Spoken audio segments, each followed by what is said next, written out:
요한계시록입니다.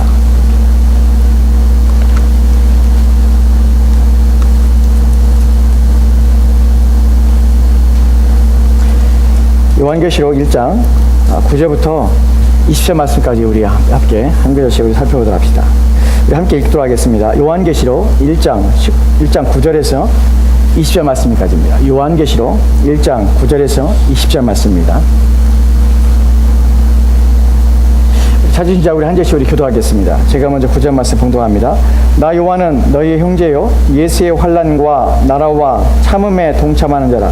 하나님의 말씀과 예수를 증언하였으므로 말미암아 반모라는 섬에 있었더니 주의 날에 내가 성령의 감동이 되어 내 뒤에서 나는 나팔 소리 같은 음성을 들으니 이르되 내가 보는 것을 두루마리에 써서 에베소, 성호나, 버가모, 두아디라, 사대, 빌라델비아, 라오디게아 등 7 교회에 보내라 하시기로. 오늘 보내니가 나의 말하는 성을 알아보려고 고백했기에 그 성전을 보았는데 촛대사에 인자 같은 이가 발끝에 끌리는 옷을 입고 가슴에 금띠를 띠고 그의 머리와 손의 이가 양털 같고 눈 같으며 그의 눈은 불꽃 같고 그의 발은 풀무불에 단련한 빛난 주석 같고 그의 음성은 많은 물소리와 같으며 그의 오른손에 7 별이 있고 그의 입에서 사오며 있었음이 나오고 그 얼굴은 해가 힘있게 비친 것 같더라. 내가 볼 때에 그의 발 앞에 엎드러져 죽은 자 같이 되매 그가 오른손을 내게 얹고 이르시되 두려워하지 말라 나는 처음이요 마지막이니 곧 살아있는 자라 내가 전에 죽었으므라 볼지어다 이제 새 스스로 살아있어 사망과 음부의 열쇠를 가졌노니 그러므로 내가 본 것과 지금 있는 일과 장차 될 일을 기록하라. 네가 본 것은 내 오른손에 7 별의 비밀과 곧 7 촛대 7 별은 7 교회와 사자요 7 촛대는 7 교회라. 아멘, 아멘, 아멘. 오늘 이제 본문을 통해서 에베소서 본론 부분을 우리가 시작하려 합니다. 첫 번째 강의와 두 번째 강의 여러분들이 기억하시고 계시고 계속 살펴봐야 되는데 우리가 첫 번째 살펴봤던 내용을 잠깐 요약하면 이런 것입니다. 여러분 이 부분을 기억해 여러분이 요한계시록을 어렵게 생각하지 않습니다. 우리가 요한계시록을 대할 때 첫 번째 어려움이 뭐냐면 계시라는 것 때문에 어렵다는 것이에요. 계시는 건 감추어지고 또한 우리 가운데 알려지지 않은 것, 또 우리 가운데 숨겨진 어떤 것이 아니라 계시란 말은 밝혀지다, 드러내다는 의미라고 분명히 말씀을 드렸습니다. 즉, 계시하다는 것은 알려지기를 원하시는 것이에요. 우리 가운데 알기를 원하시는 것이에요. 그래서 1장 1절 말씀에 분명히 그 말씀을 예수님 하고 계십니다. 예수님께서 그 계시를 천사를 통해서 요한에 주셨고요. 요한은 그 종들에게, 하나님의 종들에게 그것을 알리기 위해서 이 요한계시록을 주셨다는 의미입니다.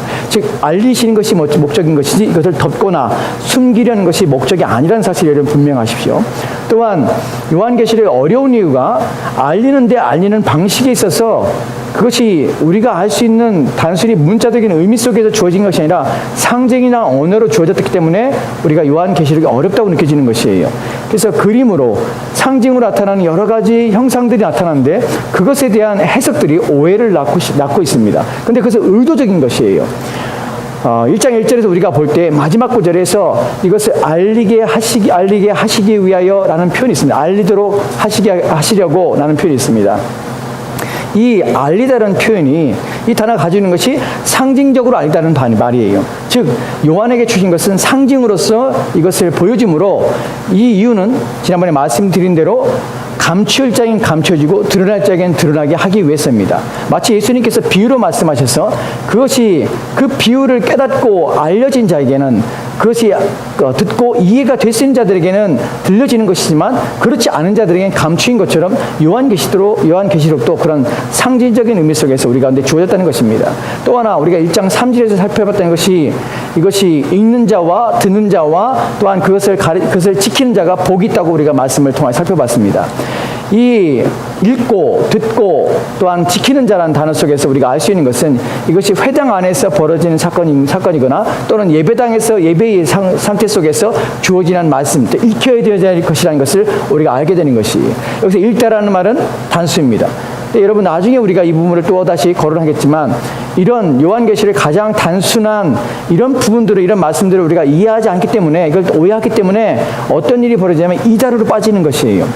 1장 3절에서 읽는 자라는 표현이 단순하고 표현했습니다. 그런데 이것을 이단들은 어떻게 표현하냐면 이것은 특별히 어떤 특정한 사람 또는 계시를 받은 자라든지 자기 영적으로 어떤 탁월한 자라든지 이런 자가 읽는 것이라고, 그래서 그 사람들의 비유를 풀어야 되고 비유를 해석할 수 있는 능력이 그 사람들에게만 주어졌다고 이렇게 악용을 한다는 것이에요. 우리는 그것에 다 속는 것이에요. 그래서 계시록은 저런 특정한 사람에게, 저런 신령한 사람에게, 이 시대에 어떤 선지자로 일컬어진 사람에게만 주시는 말씀이구나 라고 오해해서 그 사람에게 계시록을 설명하고 계시록을 열어서 또한 해석할 수 있는 권한을 그 사람에게만 부여한다는 것이에요. 그리고 계시록은 다 등한시하는 것이에요.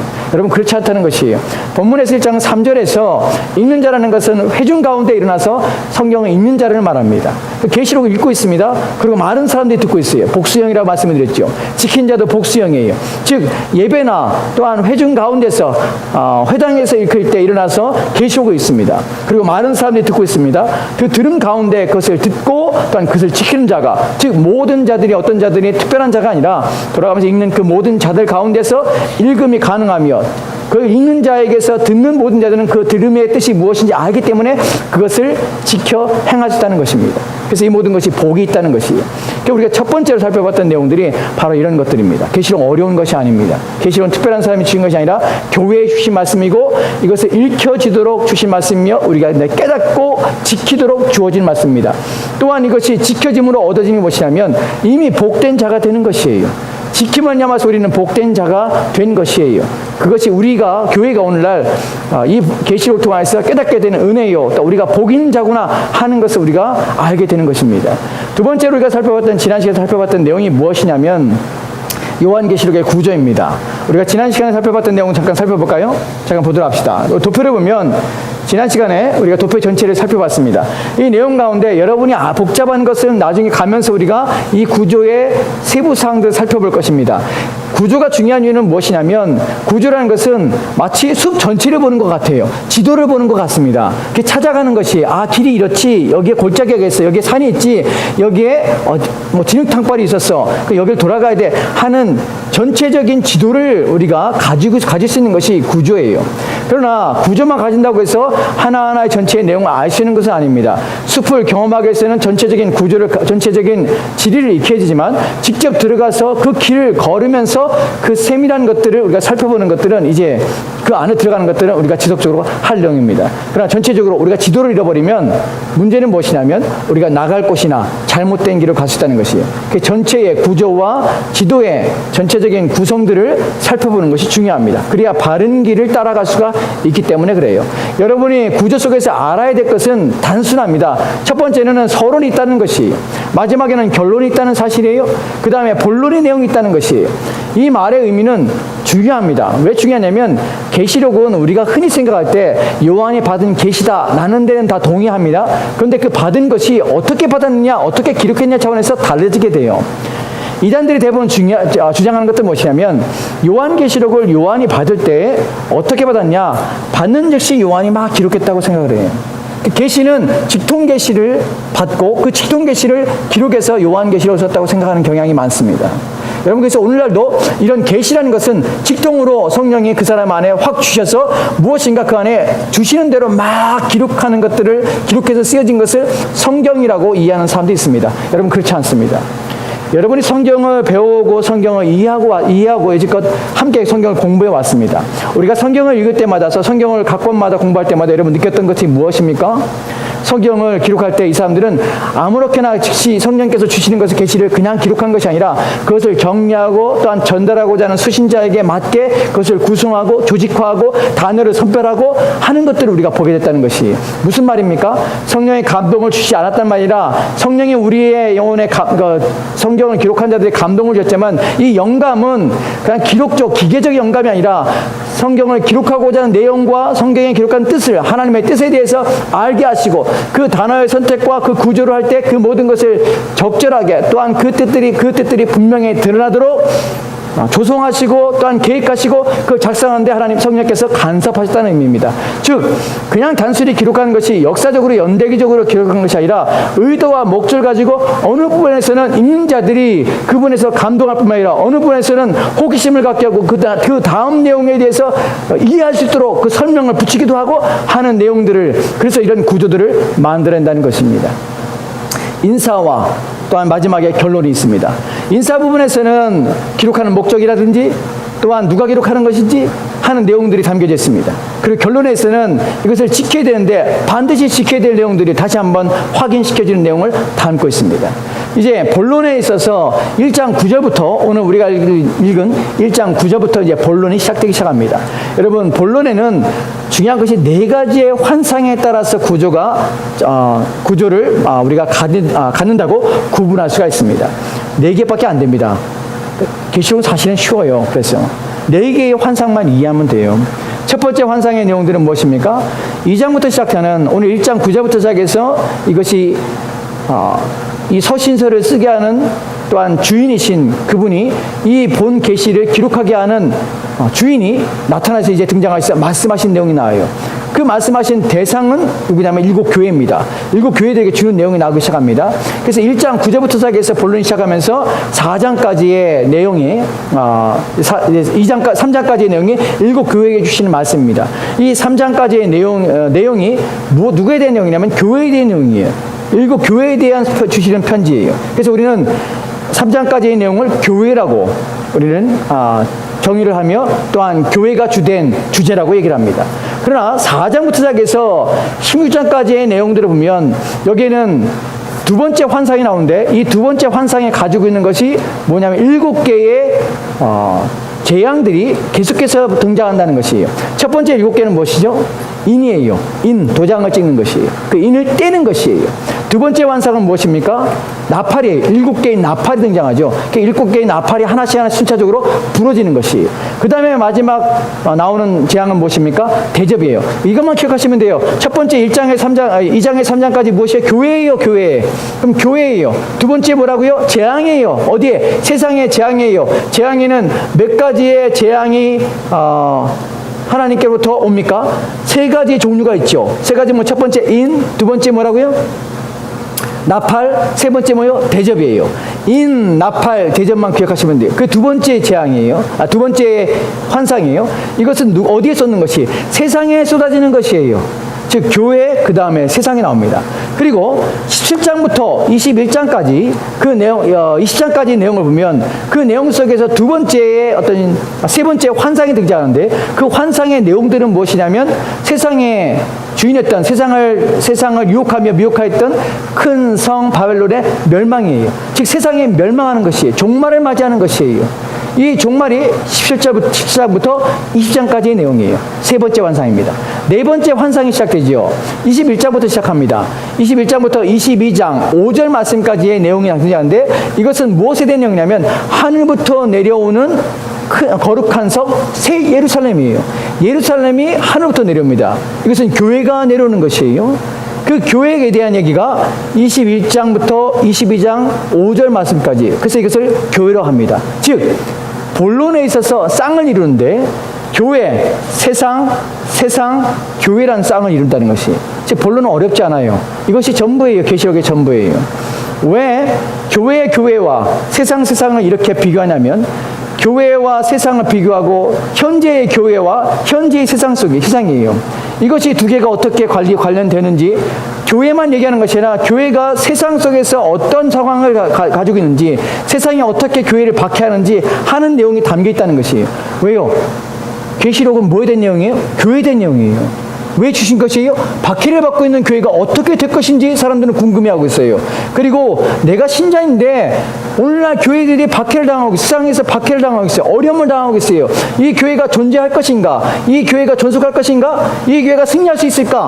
하는 차원의 의문을 품고 있는 것이에요. 왜냐하면 심각한 박해 속에서 배교하는 일들이 끊임없이 이루어지기 때문에 그래요. 사람들은 두려움에 있습니다. 또한 그들이 믿고 따르던 신앙의 선배들은 이제 하나둘씩 순교하며 이 세상을 떠나 일어나고 있다는 것이에요. 사도들이 다 순교하기 시작합니다. 그리고 이제는 주변에 믿는 사람들이 자꾸만 잡혀가며 박해를 당하고 있는 상황입니다. 이 상황에 있어서 그 두려움 가운데 교회가 무엇인지, 또한 그 교회가 영광스러운 게 어떤 것인지, 너희들은 무엇을 했는지 말씀하신 동시에 그 교회를 박해하는 세상에 대해서 말할 수밖에 없는 것이에요.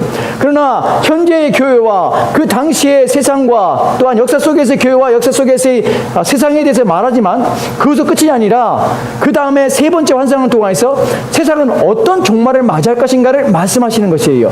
세상은 영원하지 않다는 것이에요. 종말을 반드시 맞이하게 되는 것이에요. 멸망할 것을 말씀합니다. 그럼 세상만 멸망할 것을 말하면 교회는 어떻게 될 것인가 하는데 궁금해 있는 것이에요. 그래서 마지막에 교회가 그럼 마지막 궁극적으로 교회가 종말의 때 교회가 어떻게 될 것인가 하는 것을 마지막에 기록하는 것이에요. 그래서 비교를 하는 것이에요. 교회와 세상과 또한 미래의 세상과 종말의 세상과 종말의 교회는 어떤가 하는 것을 비교를 하는 것이에요. 그래서 교회, 세상, 교회 이런 관계로 본론을 짜여지게 되는 것입니다. 이해가 됩니까? 요한계시는 어렵지 않습니다. 구조를 가지고 있습니다. 의도적이에요. 이것은 그냥 계시를 받자마자 기록한 것이 아니라 요한이 받은 계시를 묵상했습니다. 그리고 그것을 성령을 통해서 정리하기 시작합니다. 그리고 그것을 어떻게 기록해야 할지 하나하나 생각하는 것이에요. 여러분, 바울이 서신서 쓸 때 놀라운 것들은 바울이 막 논리를 막 따라가다 보면 어느 순간에 이 부분은 삽입된 부분이구나, 이 부분은 기록하지 않아도 되는데 혹시 이 서신서를 받는 사람들이 오해할까봐 중간에 집어넣었구나, 이 문맥은 여기부터 이만큼 떨어진 가운데서 시작되는구나 하는 것을 알게 되는 부분이 있습니다. 특별히 도드라지는 것은 로마서죠. 로마서 5장에서 8장으로 넘어가야 되는데 5장에서 갑자기 6장, 7장이 갑자기 삽입돼요. 왜냐하면 5장까지 따랐던 사람들이 헷갈리기 시작하는 것이 그럼 믿음으로 살면 내가 죄를 져도 되는가? 하는 부분에 봉착하게 되는 것이에요. 6장과 7장에서 죄에 대한 것들이 어떻게 신자는 어떠한 삶을 살아야 되는지를 6장과 7장에서 설명합니다. 이런 것들이 뭐냐면 구조를 가지고 있다는 것이 의도적으로 글을 쓰면서 성령의 감동을 따라서 이 말씀을 읽고 있는 사람들에게 그 마음들이 이런 궁금증과 이런 것도 어떻게 해석해야 됩니까? 어떻게 이해됩니까? 하는 부분에서 성령의 감동을 따라서 그 부분들을 삽입하며 그 부분들을 내용을 첨가하며 그 내용을 집어넣으며 전체적인 구조와 전체적인 형식을 만들어 간다는 것이에요. 그것을 극명하게 보여주는 것이 요한계시록 4장에 있습니다. 요한계시록 3장에 있습니다. 3장을 잠깐 보도록 할까요? 요한계시록 3장을 봅시다. 3장에 21절 말씀 보도록 합시다. 요한계시록 3장 21절 말씀입니다. 같이 읽겠습니다. 시작. 이기는 그에게는 내가 내 보좌와 함께 앉게 하여 주기를, 내가 이기고 내 아버지 보좌에 함께 앉은 것과 같이 하리라. 아멘. 여러분, 여기서 이기고란 말이 나와요. 이게 어느 교회죠? 마지막 교회? 라오디게 교회예요. 근데 여러분, 나중에 이제 우리가 다음 시간에 교회에 대해서 이제 7교회 편지 살펴볼 텐데 7교회에게 준 마지막 말씀 중에서 사자가 주는 말씀이 동일한 것이 뭐냐면 이기는 자에게예요. 그렇다면 이기는 자가 어떻게 정말 받는 것이 무엇인가 하는 부분이에요. 어떤 영광스러움이 있는가? 그 이기는 자의 내용들을 종합해보면 무엇이 나오면 4장의 하늘 보좌에서 드리는 이 천상 예배의 모습이 등장하게 되는 것이에요.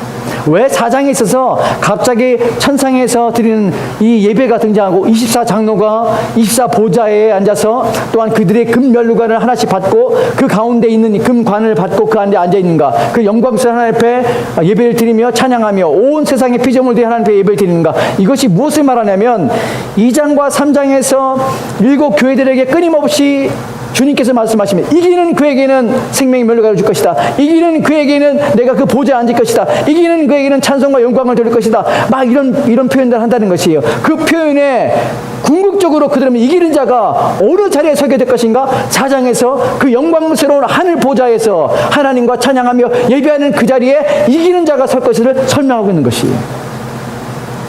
여러분, 이러기 때문에 2장과 3장을 읽는 사람들은 내가 그냥 아무렇게나 살아도 되지, 이기는 자에게 준다고? 이겨서 뭐해? 이 땅에서 그냥 편하게 살다가 그냥 천국 가면 되지. 이 땅에 편하게 살다가 예수 믿고서는 어떻게 하면 천국 갈 수 있으면, 기회가 되면 그러면 좋지. 또 아니면 그냥 이 땅에서 내 편한 대로 살지 라고 생각하지 못하는 이유가 왜 일곱 교회들이 예수님의 책망을 받으면서 그 책망 속에 자신을 변화시키고 자신을 새롭게 하며 또한 자신을 일깨워서 그들의 죽은 영혼을 새롭게 해서 왜 주의 말씀에 순종하며 살아야 되냐면 4장에 나오는 그 천상의 예배가 3장, 2장과 3장에서 이기는 자에게 주어지는 그 놀라운 영광스러운 자리이기 때문에 그곳에 반드시 우리가 서서 그 금면류관을 쓰며 그 우리를 대표하는 그 24장로처럼 하나님을 예배하며 온 피조물과 하나님의 예배 가운데 서는 그 자리가 복된 자리이기 때문에 4장에서 그 내용을 보여주는 것입니다. 이기라는 것입니다. 너희가 설 자리가 바로 이곳이라는 것이에요. 그래서 갑자기 4장과 5장에서 그 내용이 등장하게 되는 것입니다. 또 한 구절을 보도록 합시다. 우리가 6장을 보도록 하겠습니다. 아까 말씀드린 5장, 4장, 5장, 6장에서 이제 5장, 6장에서 뭐가 나면은 이제 인을 떼기 시작한 장면이 나와요. 인은 이제 7가지 재앙이에요. 재앙이 시작돼서 사람들이 고통을 받고 있습니다. 너무 심한 고통을 받고 있어요. 그때에 6장에 오면은 6장 마지막 17절 말씀을 17절 말씀을 보도록 합시다. 이제 재앙들이 계속 진행됐어요. 그 사람들이 고통을 받고 있어요. 6장 17절 말씀 같이 읽겠습니다. 시작. 그들의 진노의 큰 날이 이르렀으니 누가 능히 서리요 하더라. 아멘. 분명히 보십시오. 뭐라고 합니까? 그들의 진노의 큰 날이 이르렀습니다. 진노의 큰 날이라서 모든 사람에게 그 진노가 임하여서 모든 사람이 고난 가운데 있는 것이에요. 고통 가운데 있는 것이에요. 그래서 뭐라고 말하면 누가 능히 서리요. 이 진노 앞에 누가 능히 서리요 하는 표현을 하고 있습니다. 그때 7장에서 갑자기 무슨 말이 나오냐면 천사가 등장해서 하나님께서 천사를 통하여서 온 땅에 있는 무리들에게 인을 치라고 합니다. 7장을 봅시다. 7장에 3장을 봅시다.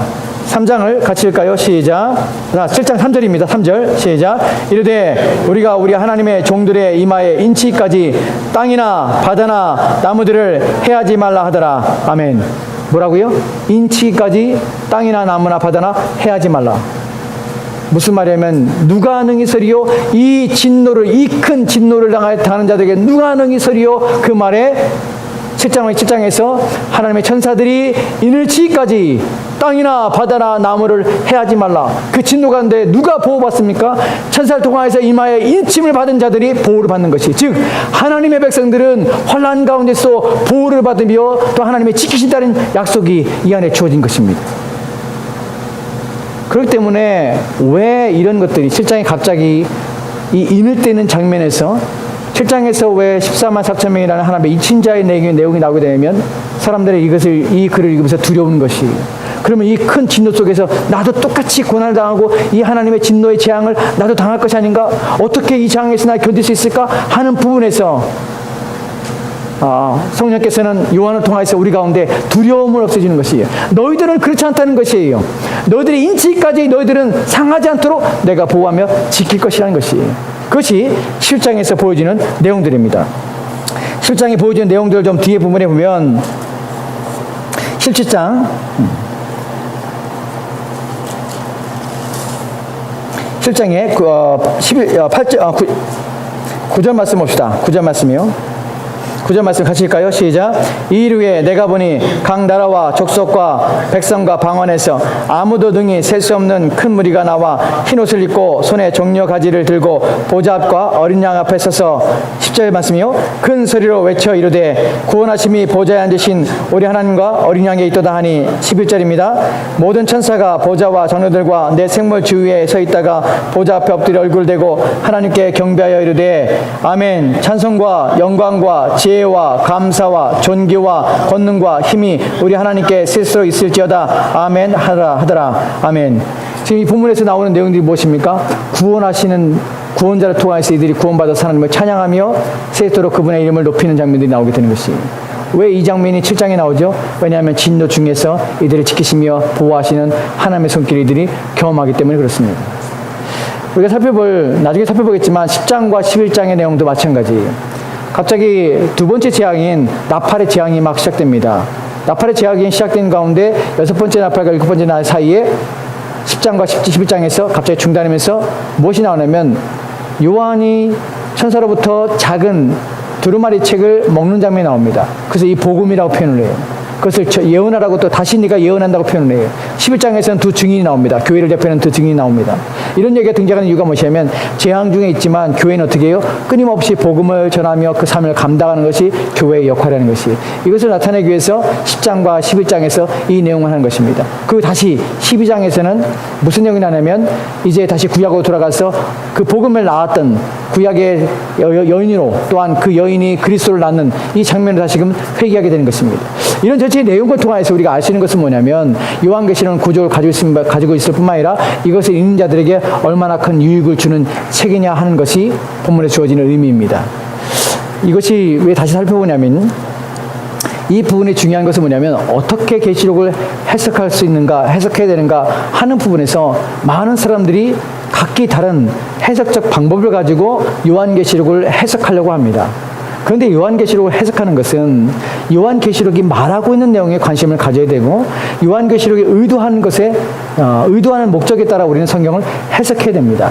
우리가 성경을 성경으로 해석한다는 의미와 또한 성경은 전체적인 흐름과 맥락 속에서 하나님의 구원 계획이라는, 구원의 계획과 성취와 완성이라는 그 큰 틀 안에서 우리는 성경을 해석해야 됩니다. 왜냐하면 하나님의 계시가 100년 전에 임했던 하나님의 계시와 또한 구약에 BC 100년에 임했던 계시와 또한 구약 속에서 모세를 통하여서 또한 선지자를 통하여서 또한 구약의 마지막 예언자를 통하여서 주었던 그 구원의 계획들과 이것이 다르거나 이것이 틀리면 안 된다는 사실이에요. 왜냐하면 하나님의 구원 계획이 어느 때는 이랬고 어느 때는 저랬고 하는 그런 틀리거나 그런 방법이 바뀌는 일은 없기 때문에 그렇습니다.